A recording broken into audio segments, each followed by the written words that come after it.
the corrupt Federal Reserve currency. And so they went into their little jury, and they say here, he's a terrorist. And they go, okay, 22 years in prison as a terrorist for 14 years putting out gold and silver coins. And again, we covered this at the time, Wall Street Journal, Associated Press. In fact, I was shocked. They rarely get something right. They went and looked at the code and law and said, this guy didn't break the law. They don't care. They don't care. So Bernard von NotHaus is our guest. How big of a wake-up call has this been, them coming out and saying you're a terrorist? It's been a huge wake-up call, Alex, because the people have really been shocked by that statement that you read earlier by Ann Tompkins. And what's amazing is that they had that statement whiz-bang ready to go when the verdict came in. It was like almost they knew that I was going to be found guilty because, the guilty verdict came in at about 10 o'clock in the morning, and they issued that in the early afternoon. I mean, boy, that was awfully fast work for the federal government. Well, they're good people, Fast and Furious and Agent Orange, and the government grows the opium in Afghanistan on record, but they're good people. Now, continuing, if you've got the contact info for the judge, for people that have been involved with Liberty Dollar, especially to contact the court as is customary and to make comment on sentencing, how do folks do that? Well, actually, Alex, that's a very important and critical part of the whole process that I've been through, and of course that's the sentencing. The government's trying to get the judge to sentence me to 22 years in prison. So we've been asking people if they don't have to have been involved with Liberty Dollar. Maybe they just want to take a stand against the tyranny that the government is saying that we did, saying that the Liberty Dollar was counterfeit. So if people wanted to take a stand, they should write to the Honorable Richard Voorhees. That's Voorhees. And he's a district court judge. He's in the Western District of North Carolina. The address itself is 250 Charles R. Jones, Jonas, Federal Building. I think you could just send it to the federal courthouse and it would get to him. The street address is 401 West Trade Street. That's in Charlotte, North Carolina, 28202. Or they could just send me a quick email, Bernard@Liberty Dollar, and ask for the information, and I'd be happy to reply to that, But, it doesn't take a long letter, Alex.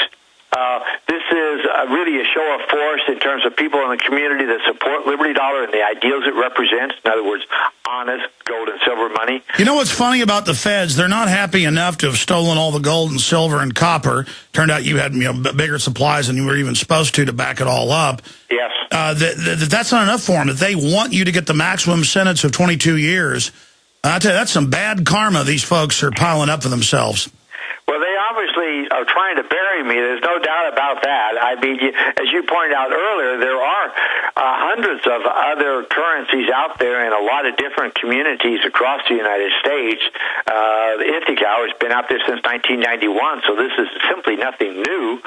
But the idea of having a local currency, a private currency that's 100% backed up by gold and silver, that is what I think really scared the hell out of our favorite federal government, Alex. Well, yeah, no, because they work for foreign banks. This isn't the federal government. They're the banksters, and you were one of the biggest outfits out there, and so they just made you a political prisoner, or they're about to try to do that. And I guess that's, NDAA. I mean, you're an American terrorist, and they say so you disappear now. Yeah, I'm already qualified for the MDAA, Alex. I mean, I've already been declared a terrorist. They might come and get me at any time. I could hear them knocking on the door, And they sit there like it's a police state comic book or something. We're in the future in America. He issued their own currency and we're arrested. I want to do a few more minutes with you on the other side with any points you want to make in case this is one of the last times we talk to you before you disappear into the labyrinth of the giant prison system, the biggest in the world, run by our narcotics trafficking, murdering, criminal so-called government. We're on the march. The empire. You know, I can make a joke out of it, but it's not funny because it's actually happening. Don't you think for a minute, you domestic terrorist, that you're going to set up a coin company and issue your own gold and silver coins. Don't think for a minute you're going to set up a commemorative mint. Sure, there's hundreds of companies doing it, and there's hundreds more that have their own private local currencies, and it's totally legal. They don't care. The feds have got juries that are kept juries, that they kept seated, that will convict anybody in America for anything. They will do whatever they are told. 98% conviction rate. And then they'll have U.S. attorneys come out, and no, they're not writing for, a Hollywood script of a remake of 1984 or The Running Man or some other dystopic THX 1138. No, they're serious.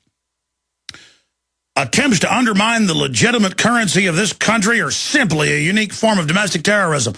The Federal Reserve's got its name on all the money. It is counterfeit. Didn't have it till 1913. They've used it to debase the country. Kennedy tried to reissue Lincoln greenbacks and was killed. All of this is going on. All of this is happening. And they sit there with a straight face talking about Bernard von NotHaus the same way they should be talking about themselves. I mean, you've heard all the constitutional lawyers I've had on saying Obama signing NDAA is treason. I mean, real treason, not just throwing that name around. But of course, the tyrants are telling us that we're the bad men. Attempts to undermine the legitimate currency of this country are simply a unique form of domestic terrorism, U.S. Attorney Tompkins said in announcing the verdict. The FBI put this out as a press release. They want to scare us. All these forms of anti-government, see, none of Homeland Security is about Al-Qaeda. Al-Qaeda works for them on record. While these forms of anti-government activities do not involve violence, they are every bit as insidious, secret, the TV ads he had running, and represent a clear and present danger to the economic stability of this country, she added. We are determined to meet these threats through infiltration, disruption, and dismantling of organizations which seek to challenge the legitimacy of our democratic form of government. I thought the government was overthrowing the Constitutional Bill of Rights. I thought that's what was happening. So he's facing sentencing coming up next month, 22 years in prison, and just like the feds sent advisors into Illinois and to the state, and they all went down last year in that case where the guy filmed cops towing his cars away and stuff, Mr. Allison. And they actually put briefs in and said, we want him to serve life in prison. Yes. And the judge went, you know what, I'm going to dismiss this. But if he wouldn't have dismissed it, that state jury, that they think it's good to put somebody in prison. They go in there and they get off on it. And the cops come in and pat it, and the prosecutor pats them on the head. And they go, who do we screw up in prison? And they're like, don't worry, we're going to put some innocent people in there. And they all get real excited. You think I'm joking? I remember when a listener called me, and we're going to Mr. NotHaus, then your calls. Kelly Rushing in Lyon County, Kentucky. This is about 8 years ago now. And he said, Mr. Jones, I'll send you the newspaper clipping. I'm facing 3 counts, 3 years apiece of terroristic threats. I gave a state police officer road to tyranny. They're charging me for that, but also the Ron Paul speech on there. I put that on. I'm charged with both. And so he faxed me and then mailed me the newspaper, and I saw the judge. I called the judge at home. Back then I was naive, 8 years ago. I thought, come on. So I get the judge on the phone, and I go, well, I'm not going to get too much into the case, but the newspaper, you're actually not mistrialing somebody facing 9 years in jail for giving a cop a video? And he said, I'm not going to talk to you about it, but yes, it's going to court.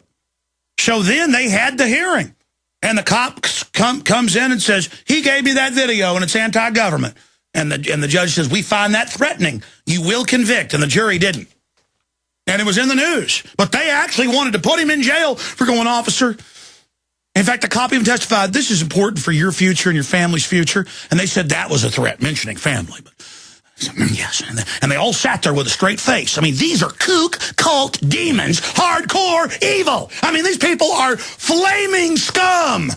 I mean, just wild, crazy, dangerous people. Just like the Nazis, the Soviets, all of them. Pol Pot killing 31% of Cambodia, murdering anybody that could read or write or wore glasses.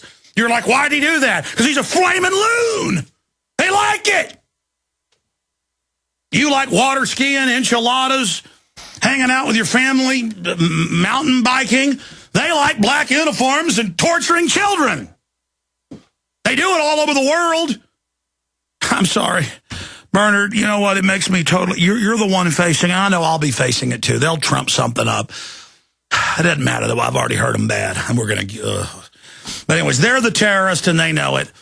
And you know what? I mean, I hope people contact the judge. But, I mean, the fact that the judge wouldn't even mistrial this to begin with...